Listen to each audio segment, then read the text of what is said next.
Good evening. It is Monday, the 16th of October, 2023. It is 8 p.m. here in the UK time. It is noon Pacific Standard Time because that is where my very special guest tonight is based. He's previously been on All Back to Mine back in January of this year. We had a very interesting conversation. We talked about musical influences. We talked about him becoming a DJ. We talked about him getting into streaming. We talked about him promoting local bands and specific 45s labels and all of that good stuff. So this time around, we're going to be talking a little bit about what we've been up to since January. But then we're going to be talking about mental health because this is part of my journey, episode 39. So it's without further ado, I welcome in my very special guest, Waxvillain. What's good, everybody? Waxvillain, Seattle, Washington. You already know what it is. Happy to be here. Yeah. It's great to have you back again because, like I said, it seems it's quite a long time ago now, January 2023, when I was looking back to see when the show was. But yeah, it's almost a year. So obviously a lot's happened with me in the last almost a year. Is there been a couple of highlights or a couple of particularly standout moments since January, since we last spoke? Oh, yeah. It's funny that you mentioned that. I always reflect back on the year, the months, the things that we've accomplished, those milestone things. And I'm like, wow, that was back in January. I think a lot of great things have happened this year for the Waxvillain brand. I would say one of the bigger things for me was really kind of expanding my global presence.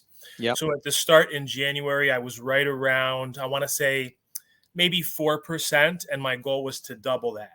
And so now I'm at 8%. So that's a really big win to kind of be able to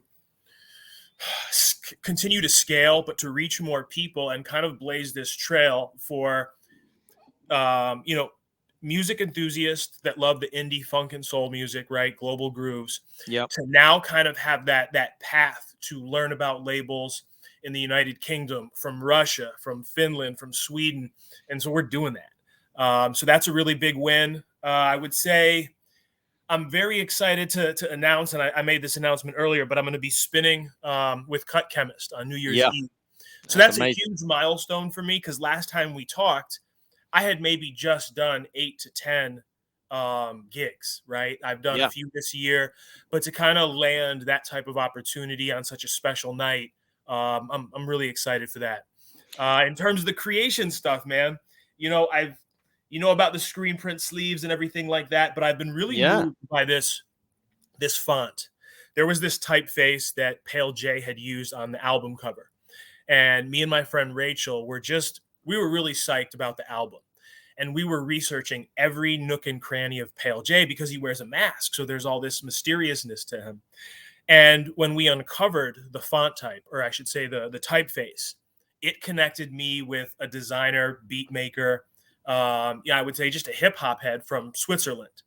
Wow. That led me to learn about heated words. And now I'm making these sweatshirts. Let me solo you out. Hold on. Let's have a look there. There we go. Yeah. Wow. That looks dope. That's great. And so what's really dope about this, man, typeface to me is a couple things. There's the language, right? Yeah. And the way that we show it, that's the vessel. But the fonts, that's how you dress up the clothes. So for me, I mean, even this one I'm wearing right now. Yep. There's the language that a person sees. There's the typeface, the font that a person also sees.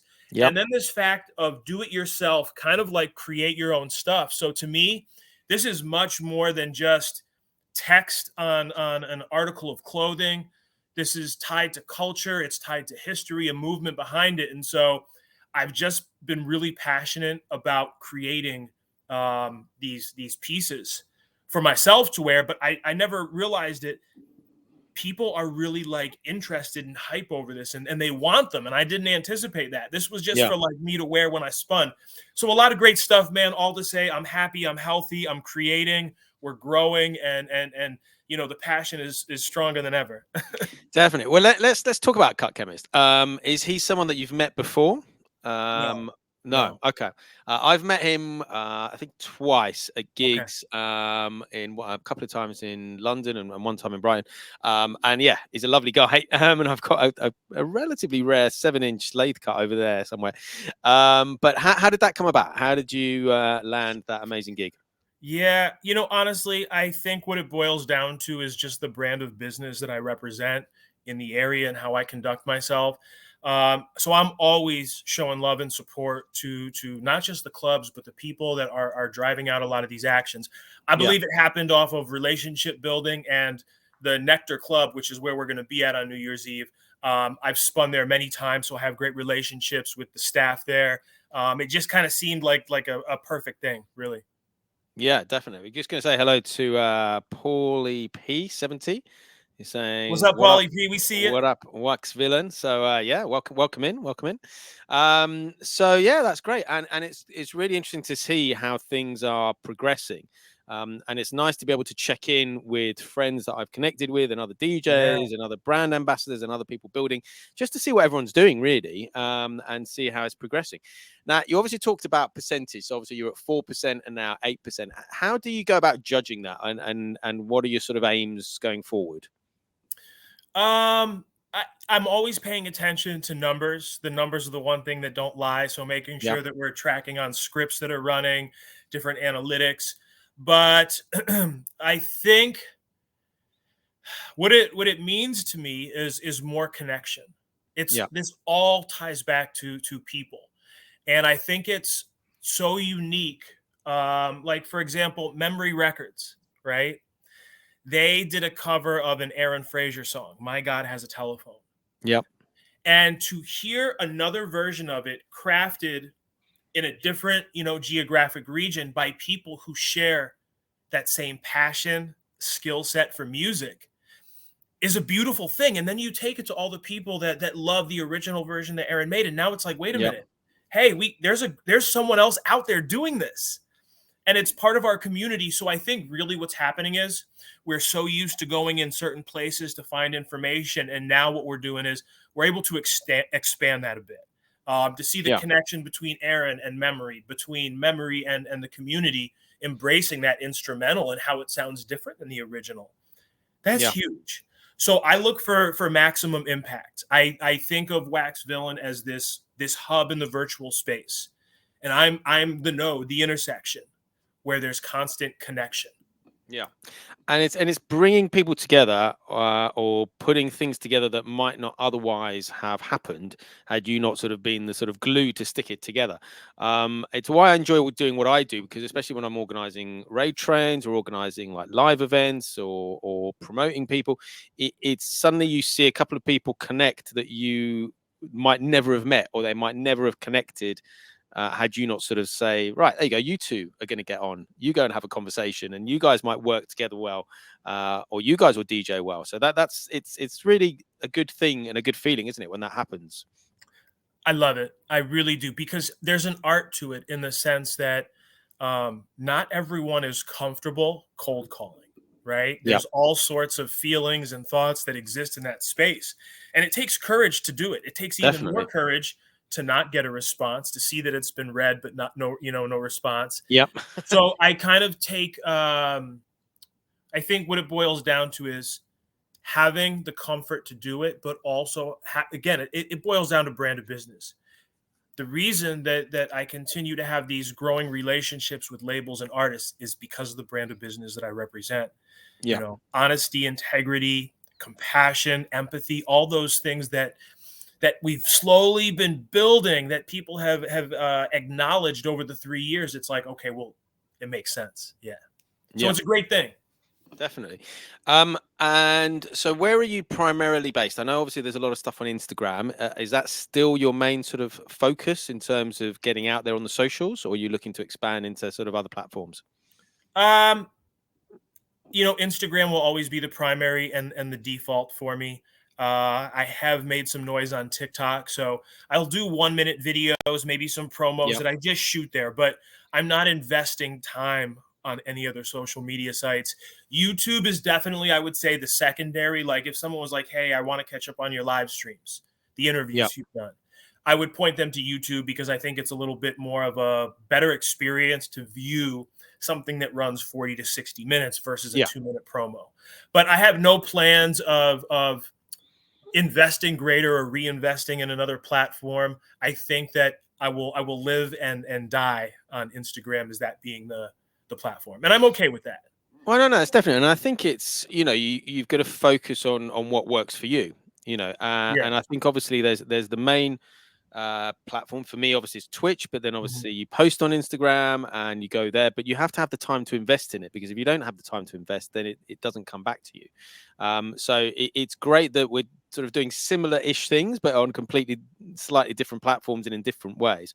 Have you seen Instagram change? I mean, I know there's a lot of talk about reels and obviously like captioning and sort of comments and things like that, and the algorithms. Is it quite difficult to sort of keep up with all of that and stay ahead of the algorithm?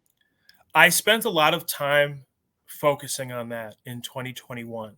And in 2022, the direction that I would say Meta and Instagram were moving towards was away from all that stuff that was longer videos, more connection. I feel like it's not about the content anymore, Right. and more about, are you willing to pay for us to show your content to more people?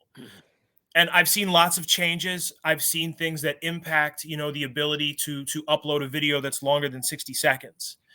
And they definitely went through some turbulence earlier this year where on the live streams, there was a constant delay in the interviews. And I was having to say to like guests, beforehand when we'd have our little prep session, like, wait 3 seconds before before you answer my question, because it would be a really unpleasant experience for, I think, the community and audience that was streaming it back afterwards. For me, what I've noticed in doing this 3 years is there's ups and downs that occur in certain seasons, months. And if you really were to line 23, 22, and 21, this is the first year that I think you're able to get a really good baseline for when to invest, when to step back. Because 2020 was a wash. 2021 even a wash because of the pandemic. More people are home. Right? Now, it's like the pandemic was an afterthought, or is an afterthought, and people are out and about and doing things. So, for example, having to move the live stream interviews from 5 to 6 was a hard thing for me, because I'm built on uniformity and a very specific cadence. So I had to change that to experiment and hope that I would get more attendance, more engagement on a live stream. I think that you used to be able to really pinpoint a time when it was good to post something. That doesn't always work the same anymore. I think that you almost have to be maniac-like about it. If you are trying to get your content seen, you are trying to increase followership. And after 3 years, that's not the top priority for me. So I just kind of pay attention to the way the wind blows. Meaning, if I notice that my numbers are low this week, right, and they're low the following week, and I'm doing all the things that I normally do, I'm going to step back a little bit, because what's happening right now is I'm learning that it's the right people aren't seeing it, so the algorithm is a certain way. My followers are just busy right now, so let's step back a bit. It's a constant, I think, check-in, balance, week over week. If you're watching it like this, if you're doing influence like stuff, you pay attention to that, because when you go from 200 likes and 75 shares, 2,000 views to like less than half that, no matter what, you're going to feel some sort of way about it, because you're creating, right? So I think, my advice to people is, remember your why. What was your why for doing this? Because your why will always point you in the right direction, no matter how many times you break down, how many times you think about turning around and stopping. I don't do this for the likes. I didn't get into this for the likes or that stuff. I did it because I wanted to make an impact, and I believed that I could support the community and labels and artists in a greater capacity. And so that's my why. That's why I keep doing it. If it was a numbers thing, I would have left a long time ago.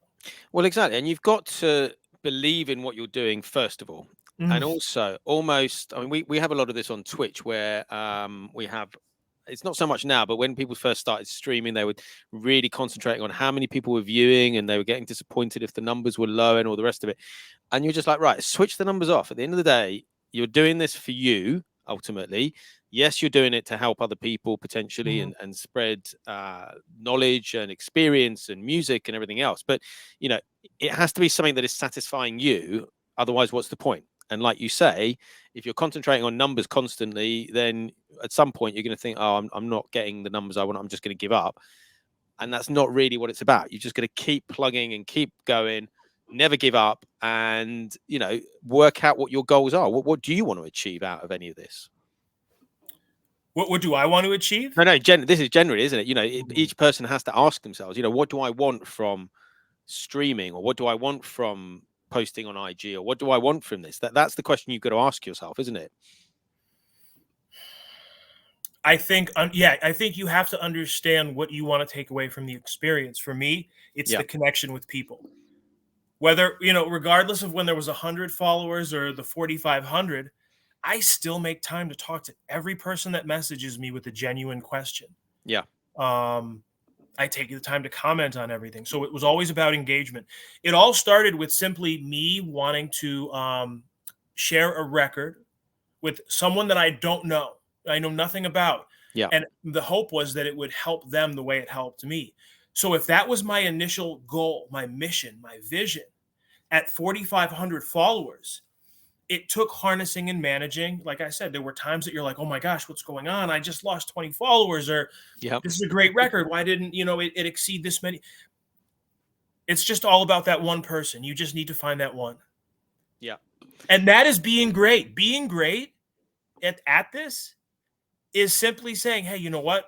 We didn't hit the same numbers that we did last month, but we reached 5 people.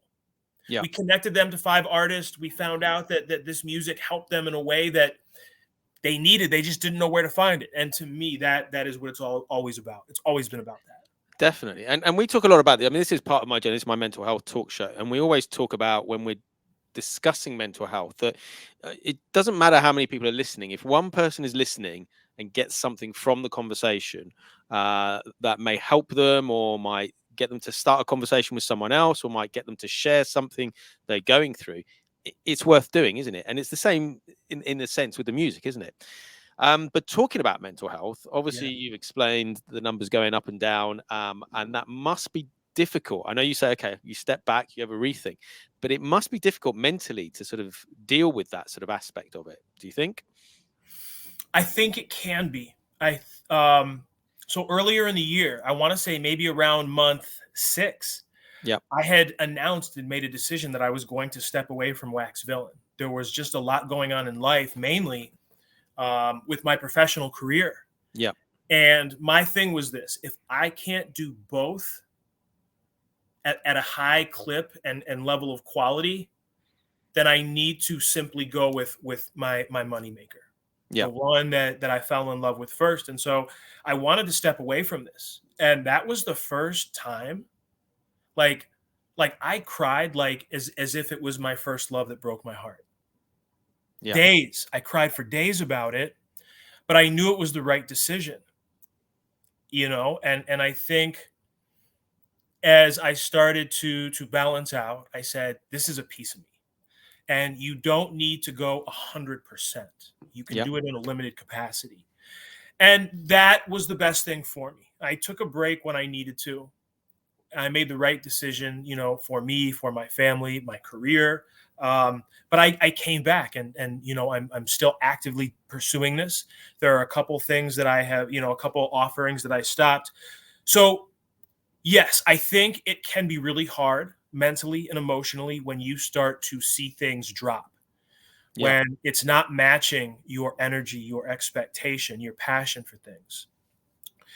And I said early on in this, you always hear me say we, because it's not just me. Yeah.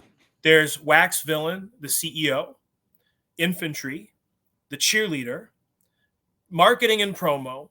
So there are multiple hats that I wear. And I said, my gosh, we must find a way to harness and manage our feelings now in 2021, because we will never make it to year 3 if we get wrapped up in the emotions. Yeah. And so it was something that I thought about every day, all the time, until I worked it out and I was okay with it. It can be hard. I mean, there are people that have taken their lives. Yeah. That were influencers for whatever reason. Maybe things didn't go right. And I think it's about reflecting on what I have achieved in this space. You have got to remember, I'm not a musician. I'm not an artist. I am no different than any fan coming out of a record store right now. I just had a vision and I believed, and I was a maniac about it. I was hardcore. Yeah. Hardcore. And so I'm in a place today where I'm proud of what I accomplished, and if it ends tomorrow, it's okay. Yeah. Exactly. I used to not be able to say that, but I would really be okay if it all came to an end tomorrow, because we have to be grateful for what we have and not what we don't have. Yeah, definitely. And it's like we said earlier, because obviously looking back to January, how long ago it is, and it's when you sort of do these events, or you're like, oh, a 1 year celebration or something, or a 2 year celebration or something, or a 3 year celebration, and you suddenly think we've actually achieved a lot and an amazing amount, and it impacted on a lot of people, that, like you say, if it did stop tomorrow, it doesn't really matter, because the last few years have been amazing. And it's interesting to see the sort of parallels with, you're doing something slightly different and I'm doing something different, but again, it's the same thing, starting it in the heart of the pandemic over the last 3 years and sort of building it up to what we've done, which is a great connection. Obviously, when we discussed sort of you coming on the show, you said there's quite a lot, about mental health that you wanted to talk about. Is there any particular areas that you want to start with that you think would be helpful for people to hear about? Yeah. So, I mean, I want to first say that I think mental health is something that we should create space for every day. Yeah. We have to create space for it every day until it's normalized. I went through, a chapter of life where I didn't like the version of myself. Yeah. And for me, mental health was being very humbled, and it started with creating lists. I shared my favorite quote with you last time we met, but I want to say it again. The things that we fear most harm us more in our mind than in reality. And that is what led me to Stoicism. Once I found Stoicism, that was my raft. And I made Stoicism part of my routine every day, to learn, to read, to grow, and eventually to be able to practice it. I think about the very small things. I used to have this this list tracker, and there were 5 things that I would do every morning. And I felt satisfaction when I would check all those boxes off. And I remember months after that, I didn't need the list anymore, but I still used it because it was part of my routine and it symbolized something. Yeah. Being able to harness and manage your feelings is a work of art, and it takes time. But I think that as long as we can go to bed every night and say, I'm happy with who I was today. Yeah. And the areas where maybe we didn't hit that bar, we say, we're going to go get it tomorrow, because tomorrow's a new day. I also am very intimately connected to this belief that there are things that I can control, and there's things that I can't control. And I focus definitely on what I have, full control over. There are a couple tips that I want to share, best practices that really help me out. So I think 365 Days of Stoicism is a fantastic guide for anybody. It's reading 1 page a day for every page in the year. And what you'll find is you will expand and you will explore other things based off of that. I think another great resource is the Heart Math Solution. It's like a dictionary type of book, but I was able to glean some techniques in there that I used to kind of manage feelings, stress, things like that. And I'd like to share it if you don't mind, one of them. Yeah, of course, definitely. Do we have time for it? If not, it's okay. Yeah, no. I'm really interested because I think obviously it's helpful to say what you've done, but it's also helpful to explain what each part of it is. Because obviously not everything is going to hit home with everyone, but there's certain bits that someone might think, yeah, I can do that particular thing, and even if they're doing one thing, it's going to help, isn't it? So yeah, no, share as much as you can. It's great. Yeah. So what I want to talk about is the freeze frame technique, and this comes from the HeartMath solution. And the context of it is, you can imagine a situation where you might just be at your desk working, and all of a sudden you realize that you might have missed an appointment. Somebody comes asking for something, a message comes across and say, hey, this is wrong, can you fix it? And you find yourself really stressful, maybe anxious. Yeah. The freeze frame technique is about me thinking of a place of happiness, comfort, warmth. And so the first thing that came to my mind was the delivery room when my daughter was born. Okay. And so I close my eyes and I think about what that room looked like. Bright white lights, incredibly clean, spacious. I can see my wife, I can hear my daughter. And so it takes a while for you to create this environment in your head, like I'm explaining to you. But I can see the doctors, I can see their hairstyle, I can hear their voices, I can see everything on the table. I am in that room right now. I'm talking to you, but I'm in that room right now. Yeah. And once I get in that room, I'm closing my eyes and I'm working on my breathing. Breathe in, breathe out. Breathe in, breathe out.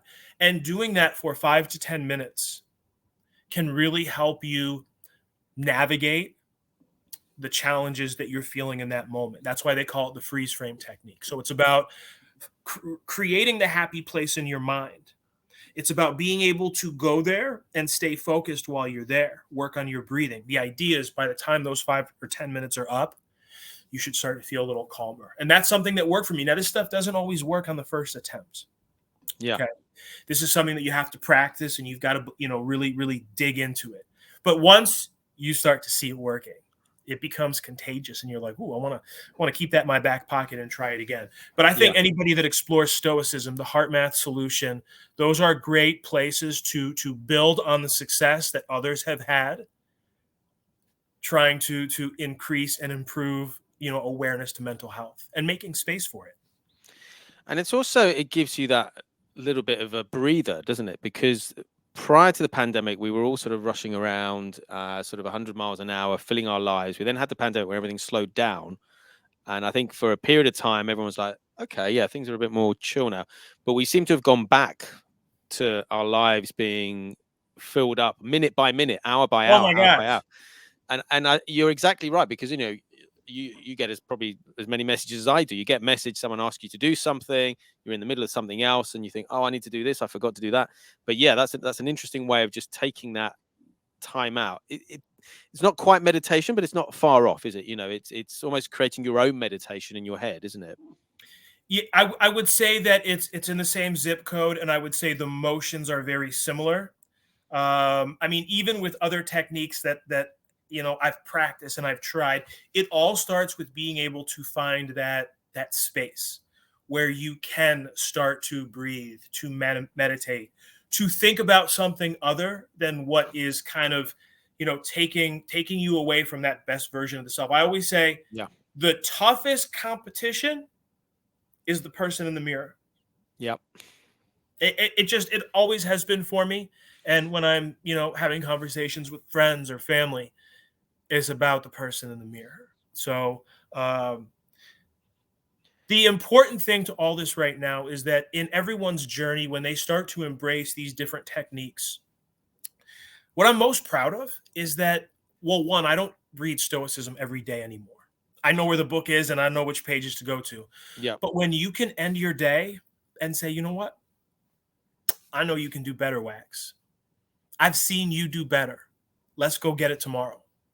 And when Yeah. your body, when you feel it inside, that sense of relief and okay, that's huge, because most people beat themselves up mentally. They lose sleep. They stay up till 2, 3 in the morning Yeah. because they can't navigate that.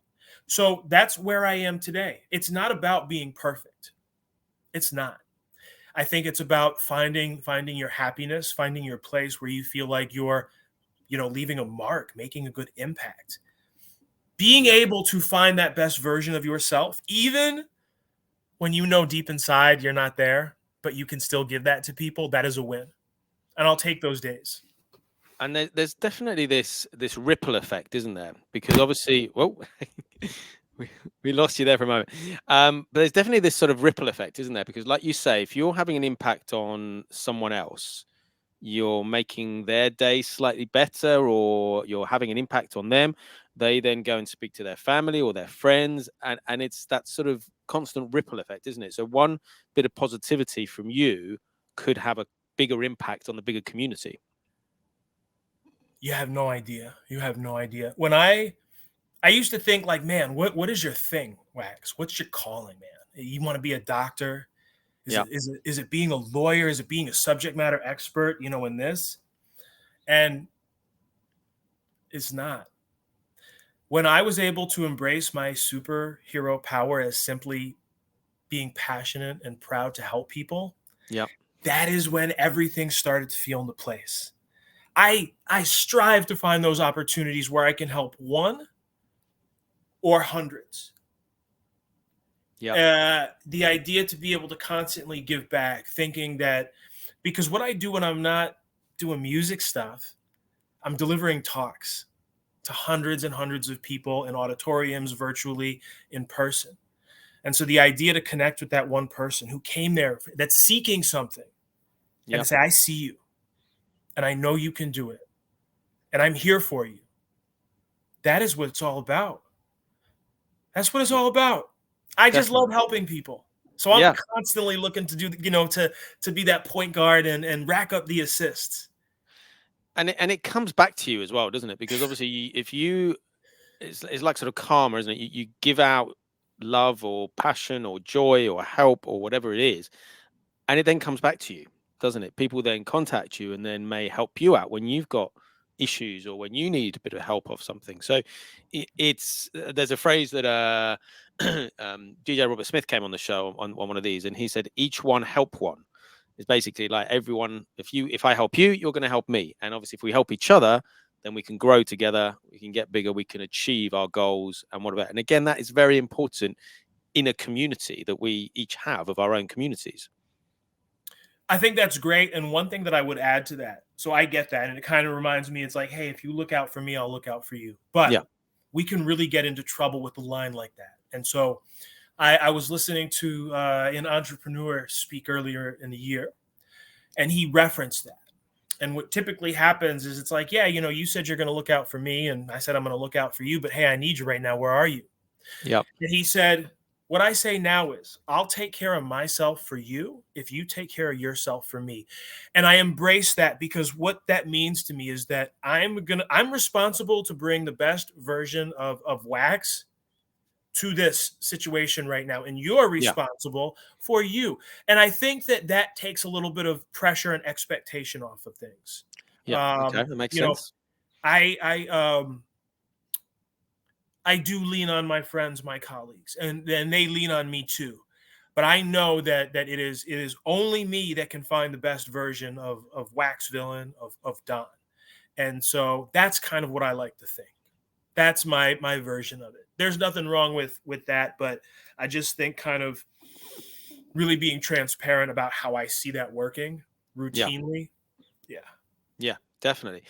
So you've explained about reading a page. You've explained about your list of 5 things. I think you were going to go on to say a few other things that you were doing. Yeah. So, the other thing for me is that spinning records is very therapeutic. And similarly to maybe how athletes like to go to the gym and lift weights or play on a pickup game, again, it's all about creating the space. As human beings, we only have so much time in the day. We talked about, how much busier we are now as opposed to 2020 and 2021. I think making time, whether it's 5 minutes, 10 minutes, 15 or more, for that one thing that you love is very much worth it. I know when I'm feeling a certain way, I come down, I'll spend, 45s for 30 minutes. And by the time I'm done, I'm like, That was great. That was great. It was good for the soul. Yeah. So whatever that thing is, make time for it. Again, you might not get to listen to the whole album, but maybe it's side A. And find, have gratitude for that. Have compassion for the fact that you're saying for yourself, I am going to make this time for me. Because if you can't do that, you'll never get to the other parts of actually being able to understand, mental health and how to bring in these tools and techniques to support and strengthen your campaign as a human being. Yeah. Right. So it's about making time for that. I'm gonna pause you there for a moment, just because that is something that we do talk a lot about here on the show, because the way that we stream, a lot of our streamers on Twitch, is sometimes if you're, if you just need a bit of time to yourself, or you're not feeling great, or you're feeling a bit down, we just switch the cameras on, stream, and because of how Twitch works, we can play whatever you want, you can play whatever music you want, and there's always going to be 1 or 2 or 5 or 10 or 15 or however many people there as part of the community, and it's a little pickup, and like you say, you go in and you spin your 45s and it's a pickup. We do it here, but we do it in front of a camera. But I'm assuming when you're doing it on your own. Are you recording a mix, or are you literally just playing the records for your own pleasure? Yeah, so there's 2 lanes. Sometimes I just want to spin, my soul records in private, and I want to sing and I want to dance in front of the tables. So that is private. When I want to make something public, though, I'll just, do kind of like a live stream mix. And that's something that I've done because I realized that, hey, while you're doing this for yourself, there might be someone else that would benefit from it, that maybe, there's new music for them to explore. And every time I've done a mix, the impact always makes it so that I say, we got to do this again. Yeah, exactly. Because there's either questions or the view count is through the roof. And so it's like I'm doing something for myself, but I'm also kind of, making space for the community, for people to connect, to tune in, to watch, to ask questions, to follow up. Yeah. Yeah, definitely. We've had a raid come in from a Platinum Pats official, so just welcome in raiders. Nice to see we got Ice and Man in, and we got Mr. Hoffman, both from Germany. So thank you. Sit back, make yourselves comfortable. We're talking with Waxvillain about sort of mental health and streaming and music and record labels and all sorts of things like that. Okay, so I think I interrupted you, and when you were talking about doing a mix. I think you might have been going on to say about some other things that you do to help you. Yeah, so sharing the mixes, obviously. Then of course there's the private ones. I think another thing, I'm always interested in how people are simply doing. Yeah. And so to your point, you asked earlier, it's like, well, is it for yourself, or are you giving out back to the community and stuff like that? I always make time to say, how's your day going? Yeah. How are you feeling? And these are our friends, our connections that we've never met in real life, and we've never had those conversations, but I always make time. So part of it is the prompt. Are you making time to look to help other people? Yep. You have no idea what you're going to walk into, but sometimes somebody just wants or is really seeking someone to just say, hey, how are you doing? Because they might not get that on the day-to-day. Yeah, definitely. So looking to always be that helper, right? I see this community, right, of music enthusiasts. We're connected by a format, vinyl, by genres. And so I see that community made up of my soul brothers and soul sisters. And if we are connected and engaged in some sort of way in conversation, I will make the time for you to tell me how you're feeling. Yeah. And if something's going wrong, well, let's talk about it. Yeah, definitely. And like you say, it's that reaching out, and not everyone has the friends around them, or not everyone has family around them. And like you say, it can change the path of someone's day, can't it? You get a message. Totally. How you doing? Oh, I'm doing great. What are you up to? I'm doing X, Y, and Z. And you're like, oh, that's interesting. How about this? Have you checked out this record? Or, for example, I could say to them, right, I'm doing an event. Come and DJ on this live stream, or whatever. And I'm doing it because I want that connection. But people always say thank you so much, and you can see the gratitude because you're not doing it for you. I'm doing it to help everyone. But it makes such a difference. And again, that helps you, doesn't it, as a person, the fact that you are helping someone else and giving someone else a bit of your time and a bit of your energy, that hopefully then gives them that energy to do whatever they want to do. I mean, it all goes back to, Stoicism, Seneca the Younger. If you want to feel good or if you want to feel better, do something good for someone. Yeah. And that equation works. I mean, it really does. So that is another very important line that I've taken from that book and, baked into the brand of business that I represent.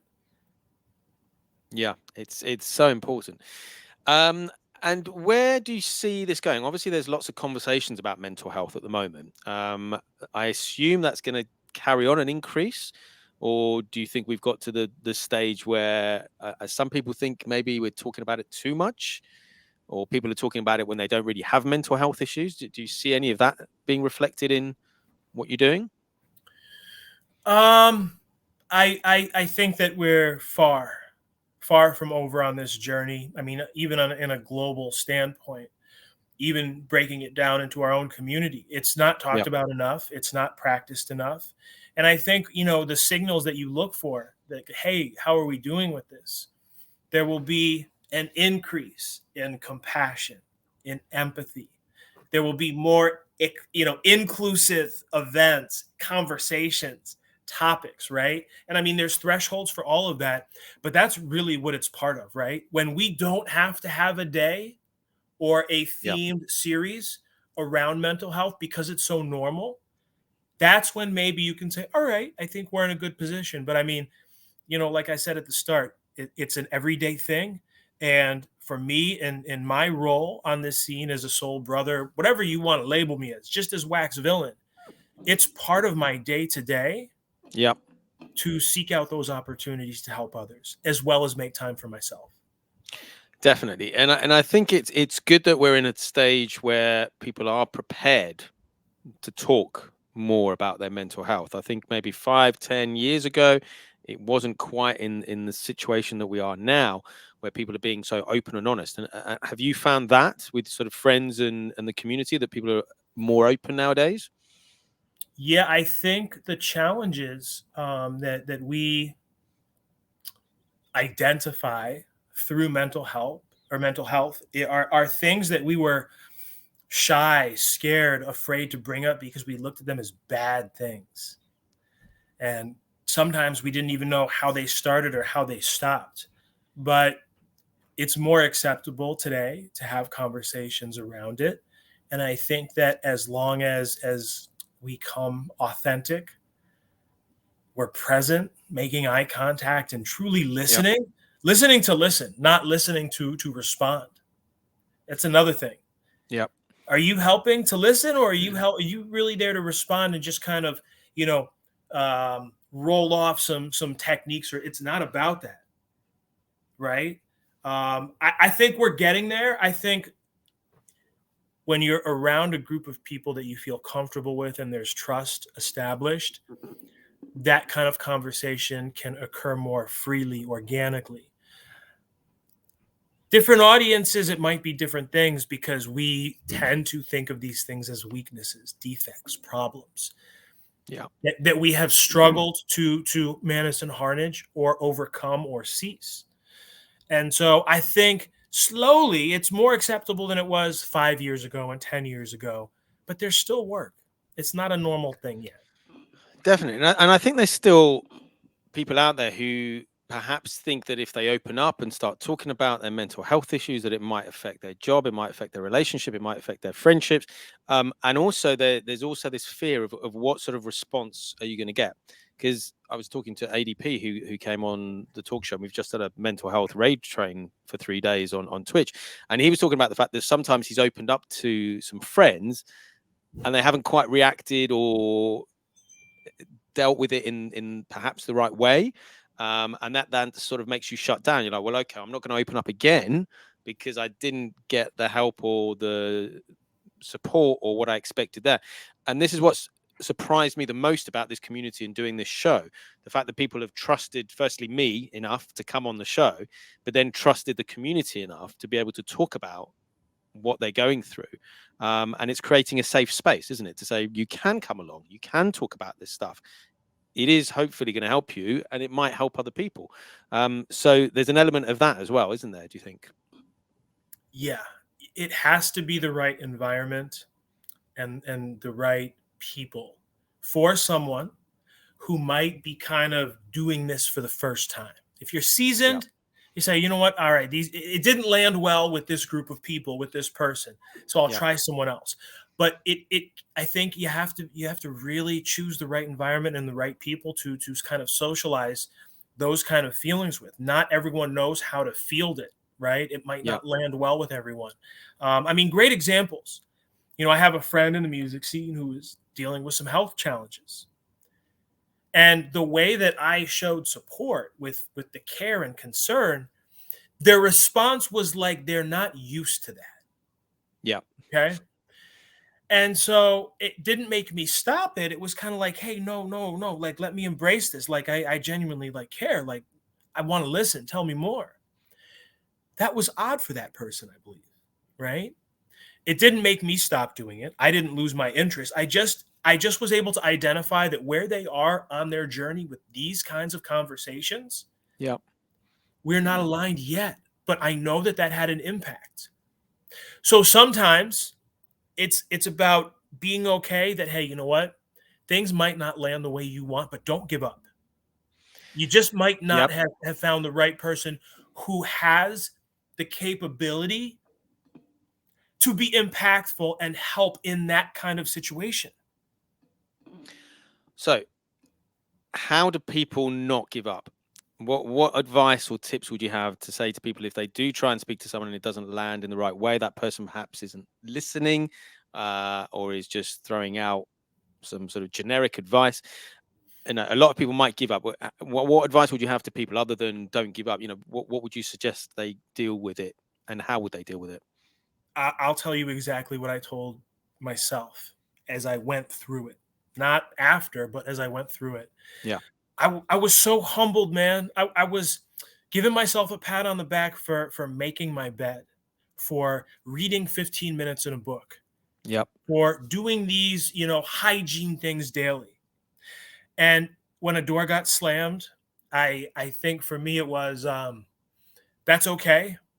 Because the minute that I exit my journey is the minute that I quit on myself. And I wasn't willing to quit on myself because I had been quitting on myself for so long in a lot of different ways. And it was coming out in the version that you would see of me.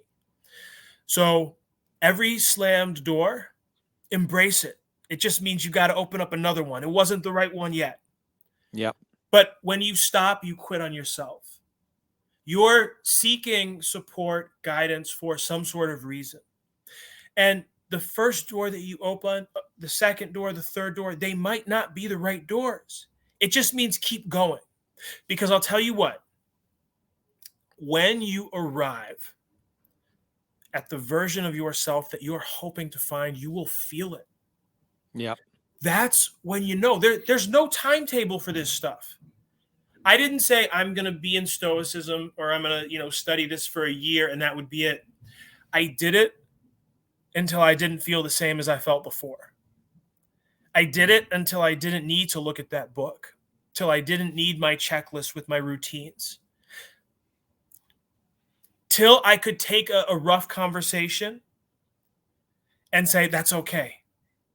So there were so many great things that happened along this journey for me that I simply say, keep going. Don't stop. Because when you do, you give up on you. And I know that the chances for people like you and me to be here on this earth right now, really slim. Yeah. And the fact that we've traveled this far in our life, I mean, I don't want to give my exact age, but I've been traveling on this planet for a very long time, not to give up now. Yeah. In fact, I'm hungrier than ever. I want to help more than ever. I want to seek that higher form of consciousness so that, mental health and a thing that it's just flowing, right? So that's my advice. Don't give up. Keep going. embrace the slam doors. Definitely, definitely. It's been amazing. I know you've got to go in a few minutes because you've got another call to make. But I'm just going to find someone that we can raid to in a minute. But any last sort of thoughts before we go? What you just said was amazing. But anything else that people should try and keep in mind if they're struggling? Yeah, I want to meet you. I want to try to help. So I'm Waxvillain on Instagram. I respond to all my messages, whether it's a silly question, whether it's a serious question, whether it's a video call. Reach out to me. I have literally been, wondering when an opportunity like this to talk about mental health to an audience, where my passion lies with the music would come about. And so I took the journey. I made it through, and now I want to help others, right? With sprinkling little gems of wisdom. Last minute thing, I want to say thank you so much for not just bringing me on one time, but a second time to connect with you, like-minded individuals, things that we love. And so it's just an honor and a pleasure to be here to document a conversation with you.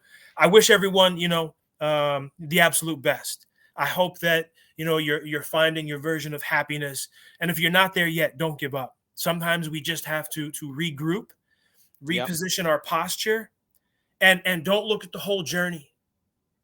One day at a time. One day at a time. Definitely. It's been amazing. Thank you so much. Wisdom, so much good information, so much good advice. And if people would like to watch it back, it's going to be on YouTube. It's going to be, the audio is going to be a Mixcloud. There'll be some reels coming out at some point. But thank you so much. If you hang on there for a moment, I'm just going to end the stream. We'll have a very quick chat before we need to go. But thank you, everyone. We're going to raid across and go over to France now for DJ B for some reggae music. But enjoy the rest of your evenings, and we'll speak soon. Take care, everybody.